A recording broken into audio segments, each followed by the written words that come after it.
My crazy best friend held a loaded firearm to my face, then called me dramatic for reacting, so I dropped him immediately. But now he's back, trying to convince everyone I'm the dangerous one. My mom died in a tragic car accident when I was 6 years old. My dad never loved me, and my best friend died of cancer when I was 10. But somehow, being in a mixed gender friend group as an 18-year-old is still the craziest thing I've ever gone through. At first, it was amazing. There were like 12 of us, and we all balanced each other out. None of the girls were pick-me's, and the guys didn't act like attorney pieces of shit. But then when we all went on a group holiday, everything fell apart. You see, one of our friends, Charles, decided to invite Hugo, because at the time, Hugo's only friends were people who he considered losers, so he wanted to level up. I already had a really bad impression of him, because he was the ex-boyfriend of my ex-best friend, and she told me multiple stories about how he had cheated on her. I also knew several girls who said he had effed them over. Nothing particularly awful. He just had a reputation of trying to kiss every girl he saw, then brag to his loser friends that he had been the one to reject them. Honestly, he was just extremely cringe, but Charles really wanted to invite him because they had been friends for years and he wanted to put him on. Well, we figured the more the merrier. Our first day in Paris is still one of my favorite memories. I got to see my all-time favorite paintings in the Louvre,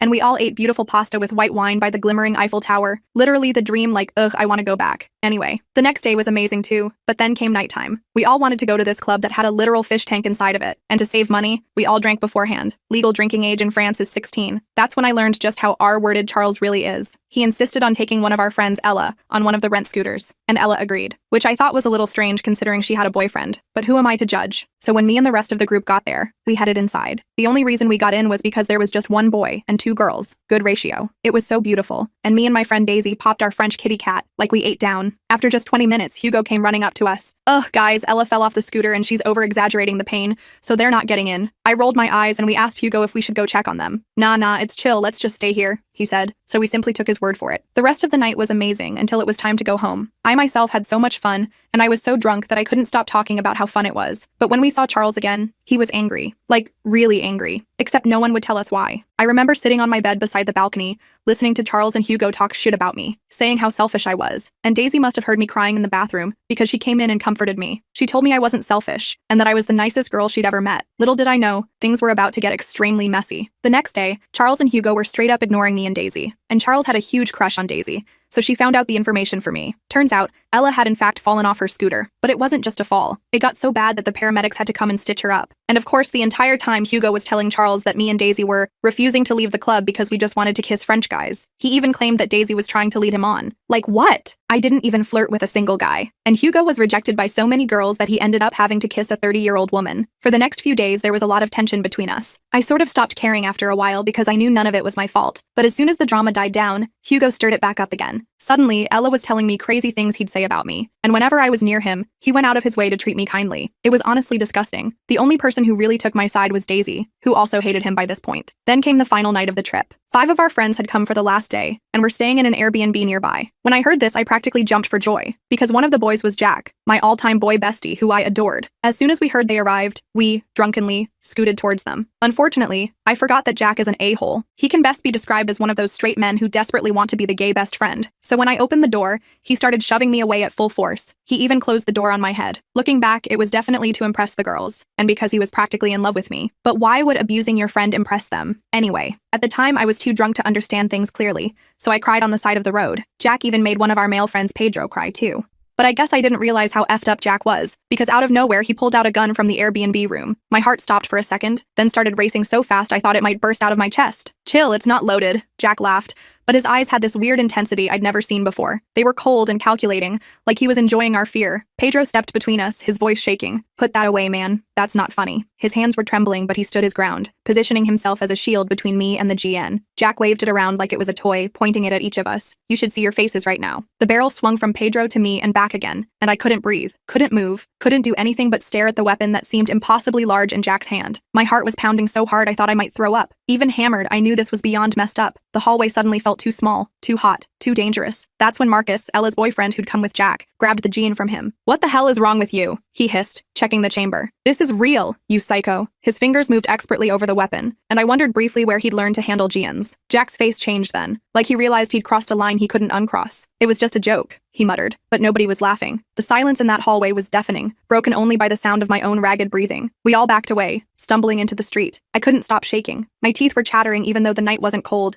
and my legs felt like they might give out at any moment. Pedro put his arm around me while I sobbed, and I noticed tears streaming down his face too. His whole body was trembling against mine, and I realized he'd been just as terrified as I was. "Let's go back to our place," Daisy whispered, pulling us away from the Airbnb. Her voice was gentle but firm, a lifeline in the chaos of the moment. We walked through the dark streets in silence, the beauty of Paris now completely lost on us. We spent that last day in Paris trying to salvage what was left of our trip. The Eiffel Tower was just as magical the second time around, but there was a heaviness hanging over us. The sparkling lights seemed dimmer somehow, the magic of the city dulled by what had happened. Pedro kept checking his phone nervously, and Daisy seemed lost in thought. The pastries we bought from a little bakery tasted like ash in my mouth, and even the perfect espresso couldn't wake me from the fog I felt trapped in. "They're posting on Instagram," Pedro finally said, showing us his screen. There was Hugo, Charles, Jack, and Ella, posing with wine glasses at some fancy rooftop bar. Their smiles looked forced to me, but maybe that was just because I knew what was behind them. The caption read, "Real friends don't need drama to have fun, #ParisBound, #no negativity." The hashtags felt like a direct attack, a public declaration that we were the problem. I felt my stomach twist. They're really trying to make it seem like we're the problem. The sunlight reflecting off Pedro's phone screen hurt my eyes. Or maybe it was just the sight of Jack smiling like nothing had happened, like he hadn't pointed a gene at us hours earlier. "Let them," Daisy said firmly. "We know the truth." She squeezed my hand, her palm warm against mine, and I tried to draw strength from her certainty. But knowing the truth didn't make it hurt any less. These were people I'd trusted, people I'd been excited to travel with, and now they were actively trying to paint me as some kind of drama queen. The weight of their betrayal sat heavy on my chest, making it hard to breathe as we walked along the Seine, the water glittering in the afternoon sun.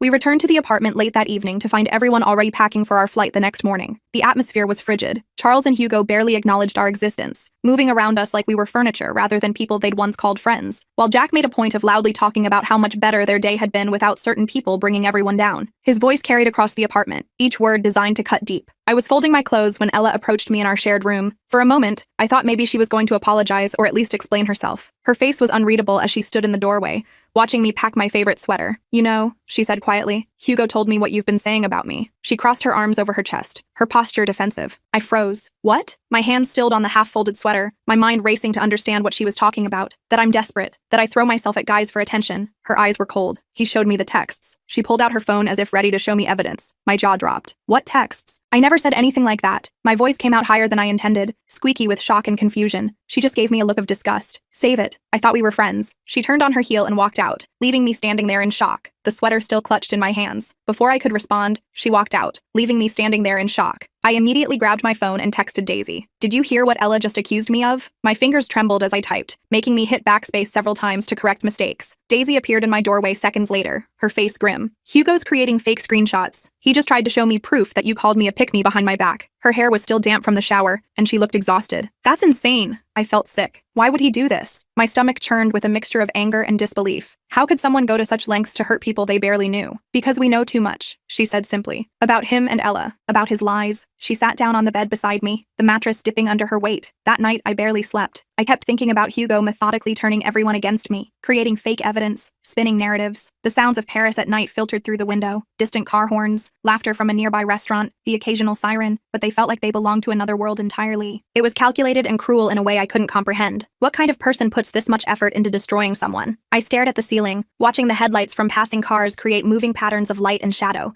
my mind unable to quiet down. The flight home the next day was excruciating. Our once unified group was now clearly split. Hugo, Charles, Ella, and Jack sat together, occasionally glancing back at me, Daisy, and Pedro with smug expressions. The rest of the group seemed confused by the division, but chose to stay out of it, creating a no-man's land of empty seats between the two factions. The drone of the airplane engines couldn't drown out the tension that filled the cabin. I thought, hoped, that once we were back home, things would cool down, that maybe distance would give everyone perspective. I was wrong. 3 days after we returned, the real bomb dropped. I woke up to my phone exploding with notifications. The constant buzzing pulled me from a deep sleep, and I squinted at the bright screen in my dark room. Jack had posted a lengthy Instagram caption about toxic friends, alongside a photo from our Paris trip. He didn't name names, but it was obvious who he was talking about. "Some people will show their true colors when they don't get the attention they crave," the post read. "Lying about serious situations, like someone pulling a real GN, just for sympathy is next-level crazy. Paris taught me who my real friends are." The words blurred as I read them, my brain refusing to process the blatant lies. The comments were flooded with people asking what happened, and Jack was happily filling them in, with a completely fabricated version of events. According to him, I had a meltdown because he gently asked me to leave them alone. Then I made up a story about him threatening me with a GN to get sympathy. My hands shook as I scrolled through comment after comment,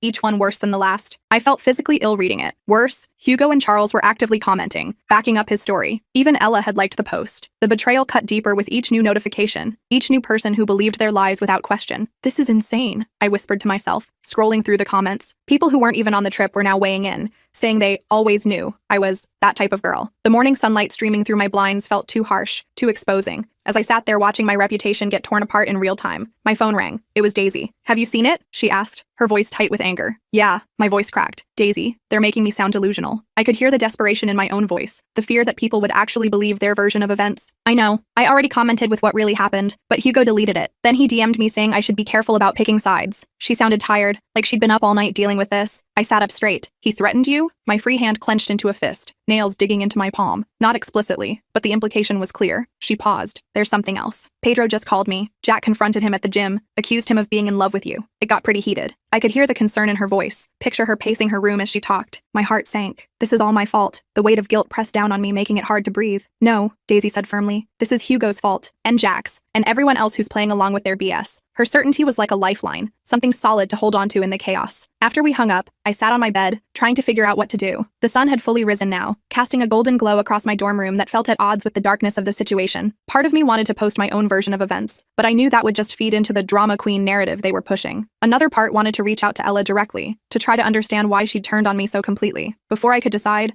my phone buzzed with a text from an unknown number. "Hey, it's Marcus, Ella's boyfriend. Can we talk?" The message glowed on my screen, unexpected and concerning. My stomach dropped. I'd only met Marcus a few times, but he seemed like a nice guy. Did he know about Ella and Hugo? Should I tell him? I stared at the message for a long minute, weighing my options, before finally typing back, "Sure. When and where?" I agreed to meet him at a coffee shop near campus. When I arrived, he was already there, looking tired and upset. His normally neat hair was disheveled, like he'd been running his hands through it repeatedly, and there were dark circles under his eyes. "Thanks for coming," he said as I sat down. "I know this is weird, but I didn't know who else to ask." He fidgeted with his coffee cup, turning it in circles on the table. "About what?" I wrapped my hands around my own cup, drawing comfort from its warmth. "Ella broke up with me yesterday. She said she needed space, but then I saw her Instagram story. She was with Hugo at some party." He looked at me with sad eyes. "Were they? Was something happening in Paris?" His voice cracked slightly on the question. I hesitated. The truth would hurt him, but he deserved to know. The coffee shop buzzed with activity around us. Students typing on laptops, baristas calling out orders, the hiss of the espresso machine, but it all felt distant compared to the intensity of this conversation. "Pedro saw them kissing in the stairwell at the Airbnb," I admitted. "I'm sorry." I watched his face fall, saw the moment when suspicion hardened into certainty. Marcus nodded slowly, like he'd already suspected as much. "And Jack? Did he really pull a gun?" His eyes searched mine, looking for the truth. I tensed. Yes, it wasn't loaded according to him, but it was definitely real. "Marcus, you were there. You took it from him." My voice remained steady despite the memory of fear that flashed through me. His expression darkened. "I did, and I've known Jack since high school. He collects weapons. That GN was his pride and joy, and he knows exactly how terrifying it looks. That wasn't a joke. It was intimidation." He ran a hand through his hair, making it stand up even more. "But why?" I asked, genuinely confused. "Why would he want to scare me?" The question had been haunting me since that night. Marcus sighed. "Jack's been weird lately, competitive about everything. When I told him I was thinking of proposing to Ella after graduation, he got all strange about it." He looked down at his coffee, swirling it absently. That was news to me. "You were that serious?" I couldn't keep the surprise from my voice. "I thought we were." He looked down at his coffee. "Guess not." The bitterness in his voice was palpable. We talked for almost an hour. The coffee shop slowly emptied around us as the morning rush ended, leaving us in a quiet corner with cold drinks and heavy revelations. Marcus filled me in on things I hadn't known, like how Jack had apparently had a thing for Ella for years, even before she and Marcus got together. How Jack had been the one to suggest inviting Hugo to Paris in the first place, claiming it would round out the group. "It's like he orchestrated this whole thing," Marcus said, realization dawning on his face. "Get Hugo there to tempt Ella, knowing Hugo's reputation with girls, then swoop in when it all falls apart." His fingers tapped a nervous rhythm on the table as the pieces fell into place. I felt a chill. Had Jack really been that calculating? It seemed far-fetched, but then again, so did pulling out a real GN as a joke. The sunlight coming through the coffee shop windows suddenly felt cold rather than warm. As we were leaving, Marcus stopped me. "About that GN thing, Jack knows exactly how terrifying it is. That wasn't a joke. It was him showing off power, and now he's trying to gaslight you about it because he knows how bad it makes him look." His eyes were serious, his jaw set with certainty. I walked home with my mind racing. The pieces were starting to fit together, but the picture they formed was uglier than I'd imagined. The campus looked the same as always. Students lounging on the grass, professors hurrying to classes, tour groups wandering through, but everything felt different now, tainted by what I'd learned. When I got back to my apartment, Daisy was waiting for me. Her expression told me something else had happened. She was sitting on my couch, her phone clutched in her hand, her face pale with anger. "Hugo's DMing me constantly," she said. bed, showing me her phone. At first he was trying to convince me you were lying about everything. Now he switched tactics. She handed me her phone, her fingers trembling slightly. I scrolled through the messages. Hugo had started by questioning my character, suggesting I had a history of creating drama for attention. When Daisy defended me, he pivoted to sympathy. I'm just worried about her. One message read. She seems unstable. Remember how she cried on the side of the road in Paris? That's not normal behavior. The words made my stomach turn, the casual way he twisted reality to suit his narrative. She cried because Jack slammed a door on her head and then pulled out what looked like a real gene. Daisy had responded. Anyone would be upset. Her defense of me brought tears to my eyes. That's her version. But think about it. Why would Jack do that? He's always been chill. Just stick to the story. She was hammered and dramatic. You were joking around.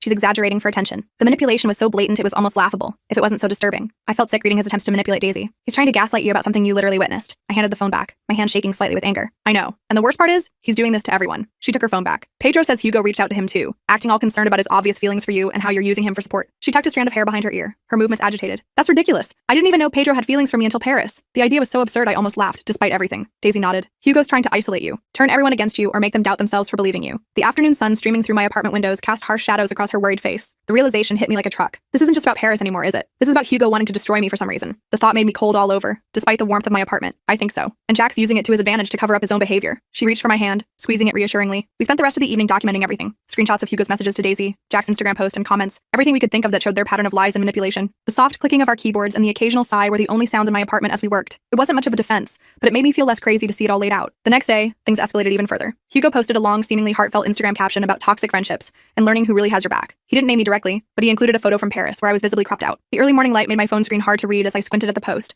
my stomach dropping with each word. The comments were flooded with support for him, including one from Ella that made my blood boil. So glad we all see her true colors now. Some people will do anything for attention, even make up stories about GNs and violence. Each word felt like a physical blow, the betrayal cutting deeper with every comment. I was about to close the app when I noticed a new comment from Pedro. Funny how you're talking about toxic friends when you're the one who hooked up with Ella behind Marcus's back. I saw you in the stairwell, both of you. The bold text stood out among the sea of supportive comments. A truth bomb dropped into Hugo's carefully constructed narrative. My heart stopped. Oh no. Within minutes, the comment section exploded. Hugo denied it, of course. Ella llamó a Pedro mentiroso. Jack jumped in to defend both of them, calling Pedro obsessed with me and willing to say anything to back up my delusions. The notifications kept coming, each one more vicious than the last. But then something unexpected happened. One of the quieter girls from our trip, Sophie, commented. I saw them too, in the hallway outside our room. Didn't say anything because it wasn't my business, but I'm not going to sit here and watch Pedro get called a liar. Her simple statement cut through the noise, a quiet voice of truth amid the chaos. The tide started to turn. Other people from the trip began commenting, sharing their own observations. How Hugo and Ella had been suspiciously close the whole time. How Jack had indeed been aggressive that night, not just with me, but with Pedro too. The comment section became a battlefield, with truth slowly gaining ground against the lies. Hugo's response was swift and vicious. He posted a story claiming that Pedro and I had hooked up in Paris, complete with a photo of us walking together that he'd clearly taken from a distance. Guess we know why they're backing each other up now. Krar caught Trawer player and pick me. The grainy image showed Pedro with his arm around me as I cried on the street after the GN incident,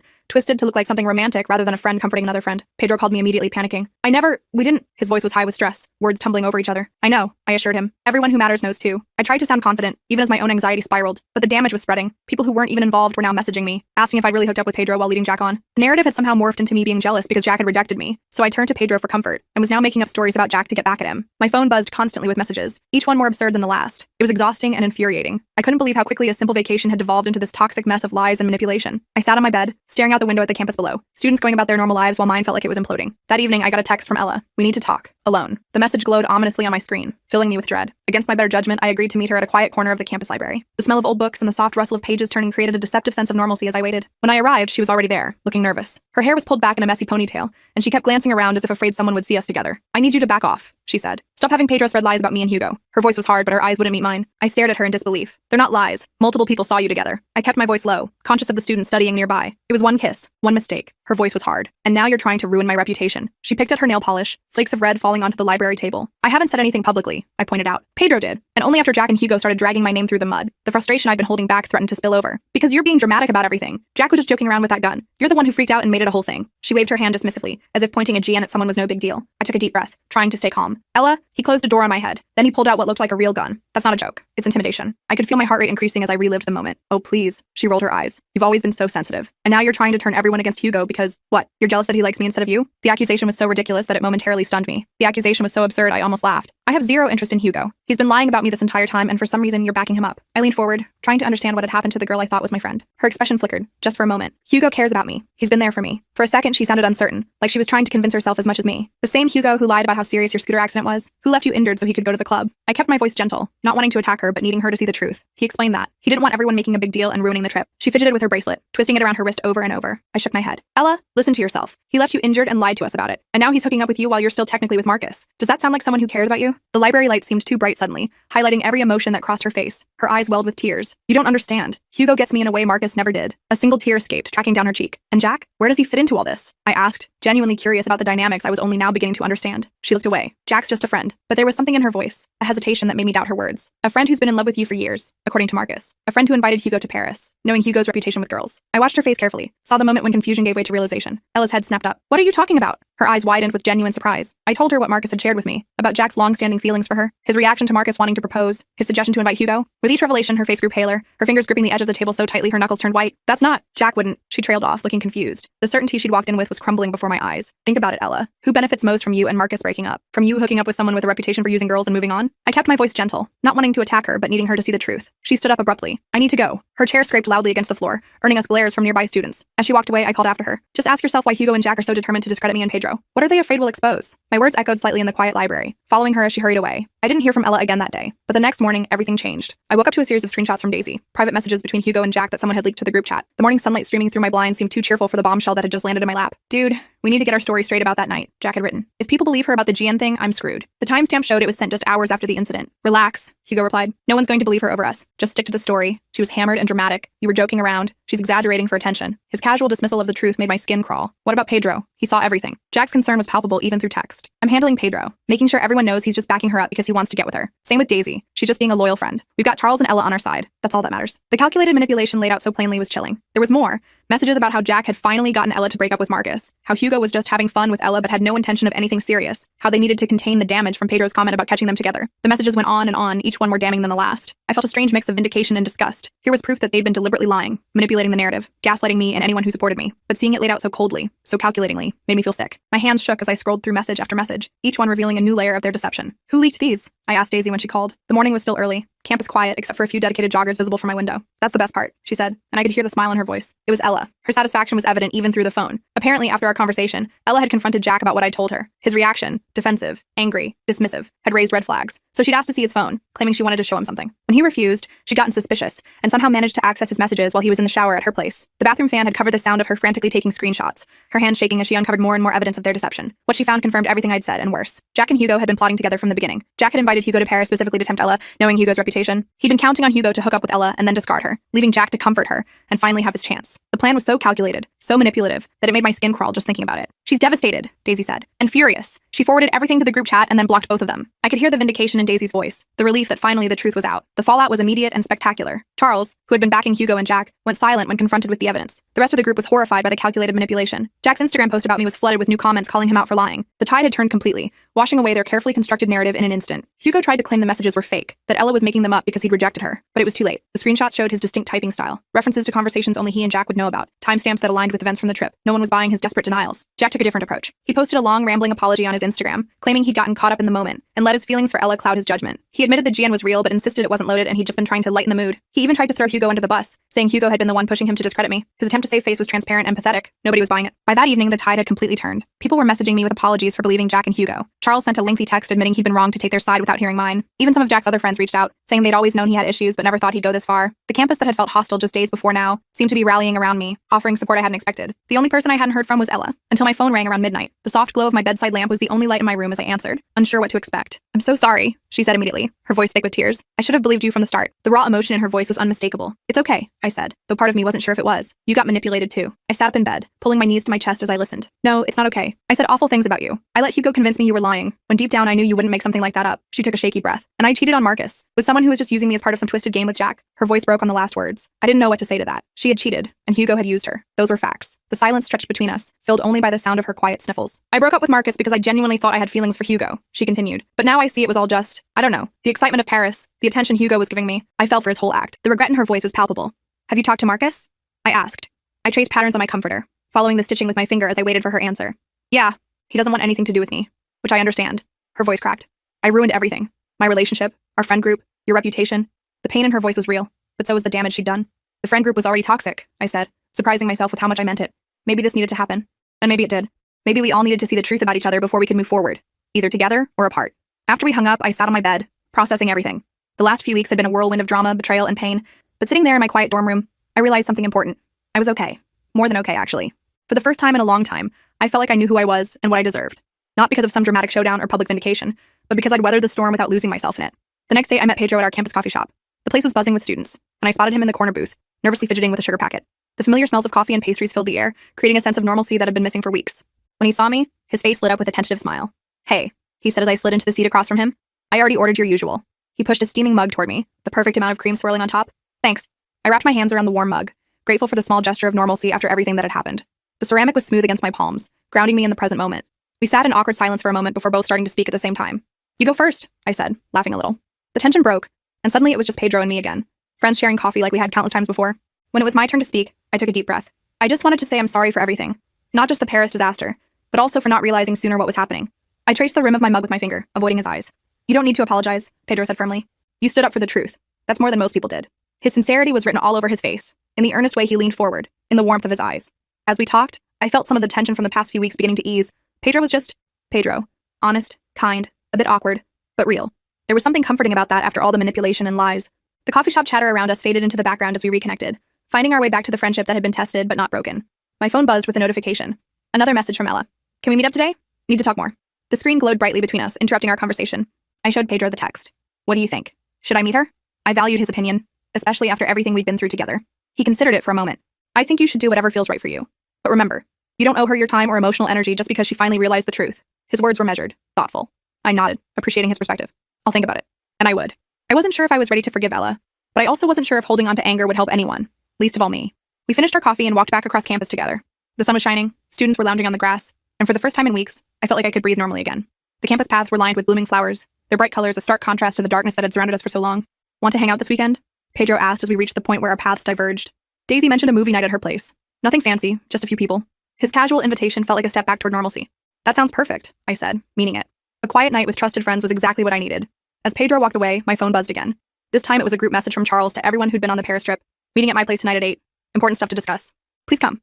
The message was brief, but loaded with potential complications. I frowned, wondering what this was about. After everything that had happened, did I really want to subject myself to another group gathering? The thought of facing everyone again made my stomach twist with anxiety. But curiosity got the better of me, and I texted Daisy. "You going to Charles's thing tonight?" I needed to know if I'd have allies there before committing. "Yeah," she replied. "Sophie says he wants to apologize to everyone, especially you. Might be worth hearing him out." Her reassurance helped ease some of my concerns. I wasn't convinced, but I agreed to go if Daisy would be there too. The rest of the day passed in a blur of classes and homework, a welcome distraction from the drama that had consumed my life for weeks. When I arrived at Charles's apartment that evening, I was surprised to see almost everyone from the Paris trip there, minus Jack and Hugo, thankfully. The apartment was warm and slightly crowded, the air thick with tension and expectation. Ella sat in a corner, looking miserable. Her eyes were red-rimmed, her posture defensive as she huddled in an oversized sweater. Pedro and Daisy immediately came to stand beside me, a silent show of support that meant more than they knew. Their presence gave me strength, a reminder that I wasn't alone. Charles cleared his throat nervously. "Thanks for coming, everyone. I wanted to get us all together because I owe a lot of you an apology." He looked directly at me. "Especially you. I believed Hugo and Jack's lies without question, and I helped spread them. That was wrong, and I'm truly sorry." His voice was steady, but his hands fidgeted at his sides, betraying his nervousness. I nodded, acknowledging his words, but not quite ready to forgive completely. The apology was a start, but it couldn't erase the hurt his actions had caused. "I also wanted to let you all know that I've cut ties with both of them," Charles continued. "What they did, manipulating everyone, gaslighting, that GN incident, it's unforgivable." His face was serious, his usual joking manner completely absent. Murmurs of agreement rippled through the room. I noticed Ella wiping away tears. The soft lamplight caught the moisture on her cheeks, making them glisten. "So what now?" someone asked. "Is our friend group just over?" The question hung in the air, heavy with implications. Charles looked around the room. "That's up to all of you. But I think we need to acknowledge that what happened in Paris revealed some serious issues that were probably always there. Maybe we need to rebuild on a healthier foundation." His words were thoughtful, more mature than I'd expected from him. The conversation continued, with people sharing their perspectives on what had happened. Some admitted they'd seen red flags with Jack or Hugo before but had ignored them. Others expressed regret for not speaking up sooner. The room felt both tense and cathartic, like we were lancing a wound that had been festering for too long. When it was my turn to speak, I took a deep breath. I appreciate everyone who's apologized and acknowledged what happened, but I think I need some time and space to process everything before I can move forward with this group. My voice was steady despite the nerves fluttering in my stomach. There were nods of understanding. No one tried to pressure me or make me feel guilty, which was refreshing after weeks of manipulation. The respect for my boundaries felt like a small victory. As the gathering wound down, Ella approached me hesitantly. "Can we talk? Just for a minute?" Her voice was small, uncertain. I glanced at Daisy, who gave me an encouraging nod. "Sure," I said, following Ella to Charles's balcony. The cool night air was a relief after the stuffy apartment. Outside, the night air was cool against my skin. Ella leaned against the railing, looking out at the city lights. The distant sounds of traffic and music created a backdrop to our conversation, a reminder of the world continuing beyond our drama. "I broke up with Hugo," she said. "Not that we were officially together or anything, but I told him I never wanted to speak to him again." She wrapped her arms around herself, as if trying to hold herself together. "Good for you," I said, meaning it. Despite everything, I didn't want to see her hurt anymore. He tried to convince me the messages were fake. Can you believe that? Even with the evidence right there. She shook her head. "I was so stupid." Her voice cracked on the last word. "You weren't stupid," I said. "You were manipulated by someone who's really good at it." The city lights blurred slightly as I remembered how convincing Hugo could be, how easily he twisted reality. Ella turned to face me, her eyes shining with tears. Why are you being nice to me? After everything I said about you? Her confusion was genuine, her remorse palpable. I considered the question. Because I know what it's like to be manipulated and gaslit. And because holding on to anger is exhausting. The truth of my own words surprised me. When had I decided that forgiveness was an option? I don't deserve your forgiveness, she whispered. The breeze caught her hair, blowing strands across her face. Maybe not yet, I admitted. But I'm willing to give you the chance to earn it. And I was. Not for her sake, but for mine. Because carrying resentment was a weight I no longer wanted to bear. We rejoined the others inside, where the conversation had shifted to lighter topics. It felt strange, almost surreal, to be laughing with these people after everything that had happened. But also, healing, somehow. Like the first warm day after a long winter. As I was leaving, Pedro caught up with me in the hallway. You okay? His concern was evident in the furrow of his brow, the careful way he studied my face. Yeah, I said, surprised to realize it was true. I think I am. And for the first time in weeks, I believed it. The next few days passed in a blur of classes and study sessions. I deliberately stayed off social media, needing a break from the drama. The campus routine was comforting. Morning coffee at the same cafe, familiar faces in lectures, the rhythm of academic life that continued regardless of personal chaos.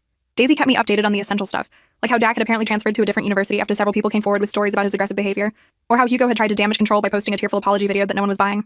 On Friday night, I went to Daisy's movie night as planned. It was small, just Daisy, Pedro, Sophie, and a couple of other friends who hadn't been part of the Paris trip. We watched bad horror movies, ate too much pizza, and laughed until my sides hurt. The simple pleasure of being with people who genuinely cared about me was something I'd taken for granted before Paris. But now I treasured it. It felt normal in a way nothing had in weeks. As Pedro was walking me back to my dorm afterward, he brought up something unexpected. Marcus called me yesterday, he said. He wanted to know if you were okay. The streetlights cast long shadows as we walked, the campus quiet at this late hour. I raised my eyebrows. Really? That's nice of him. I was genuinely surprised that Marcus would check on me after everything that had happened. Yeah. He also mentioned that Jack's been telling people you're the reason he had to leave school, that you falsely accused him of threatening you with a real GN. Pedro's voice was tight with anger as he relayed this information. I stopped walking. Are you kidding me? The peace had been feeling shattered, replaced by a familiar anxiety. Pedro shook his head. Marcus shut him down immediately. Said he'd seen the messages between Jack and Hugo and knew the truth. But I thought you should know Jack's still trying to spin this. He stuffed his hands in his pockets, looking troubled. I sighed, feeling the weight of it all settling back on my shoulders. Will this ever end? The question came out more vulnerable than I intended. It will, Pedro assured me. People already know the truth. Jack's just desperate now. His confidence was reassuring, a reminder that I wasn't facing this alone. When I got back to my room, I found myself staring at my phone, tempted to check Jack's social media and see what he was saying about me. The screen glowed in my dark room, a portal to potential pain. But I resisted. His opinion of me didn't matter anymore. Instead, I texted Marcus. Pedro told me you defended me to Jack. Thank you. It felt important to acknowledge his support, even if we weren't close. His response came quickly. No need to thank me. Jack's shown his true colors to everyone now. The simple message was oddly comforting. We chatted for a while, and I found myself enjoying the conversation. Marcus was thoughtful and funny in a quiet way I hadn't noticed before. When he suggested getting coffee sometime, I surprised myself by agreeing. After everything that had happened, the idea of making new connections rather than dwelling on broken ones felt right. The weekend passed peacefully, but Monday brought new drama. I walked into my first class to find people staring and whispering. The familiar classroom suddenly felt hostile, the whispers following me like shadows. Daisy rushed over to me, her face flushed with anger. Have you seen what Ella posted? She asked, pulling out her phone. Her eyes were wide with disbelief. My stomach dropped. No, what now? I braced myself for whatever new betrayal was coming. Daisy showed me Ella's Instagram. There was a long post about toxic relationships and learning from mistakes. But what caught my attention was the photo. Ella and Hugo, looking cozy at what appeared to be a party from the previous night. They were smiling at the camera, his arm around her waist, her head on his shoulder. It was like the past few weeks had never happened. You've got to be kidding me, I muttered. After everything, the betrayal felt fresh all over again. A wound reopened just as it was beginning to heal. Keep reading, Daisy said grimly. Her finger hovered over the screen, pointing to the caption. I scrolled down to the caption. Sometimes the people you think are toxic are just misunderstood. And Hugo and I have worked through our issues and are stronger than ever. To those who tried to come between us with lies and manipulation, karma will find you. Each word felt like a slap, the complete reversal of everything Ella had said to me on Charles's balcony. She's back with him? I couldn't believe it. After the screenshots, after he admitted to using her, the classroom around us faded away as I tried to process this new development. Daisy nodded. And she's implying you were the manipulative one. Her disgust was evident in the curl of her lip, the hardness in her eyes. I handed the phone back, suddenly tired.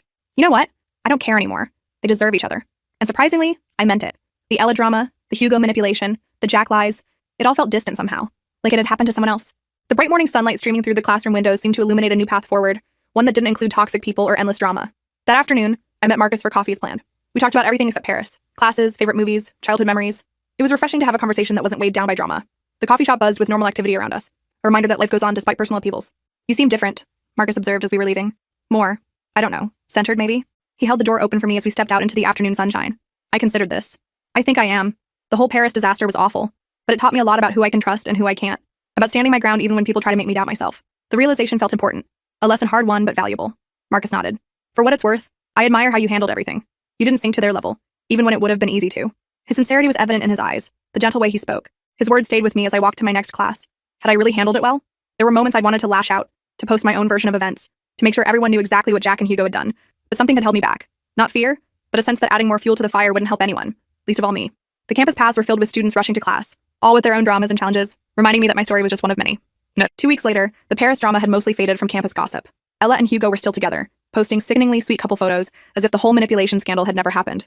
Jack had apparently transferred again after his reputation followed him to his new school. Charles had settled into a quieter role in our reformed friend group, still clearly carrying guilt about his part in everything. The seasons were beginning to change, leaves turning golden and red, a visual reminder that nothing stays the same forever. And me? I was doing better than I'd expected. The movie nights with Daisy, Pedro, and our small circle had become a regular thing. I'd gone on a few casual dates with Marcus, enjoying his company without rushing into anything serious. I'd even started painting again, something I'd loved as a kid but had abandoned somewhere along the way. The feel of the brush in my hand, the smell of paint, the way colors blended on canvas, it all brought me a peace I hadn't felt in a long time. My mom died when I was 6. My dad never loved me. My childhood best friend died of cancer when I was 10. And yes, a mixed-gender friend group at 18 had somehow still managed to be the craziest thing I'd ever experienced. But I'd survived it all, and somehow I knew I'd be just fine.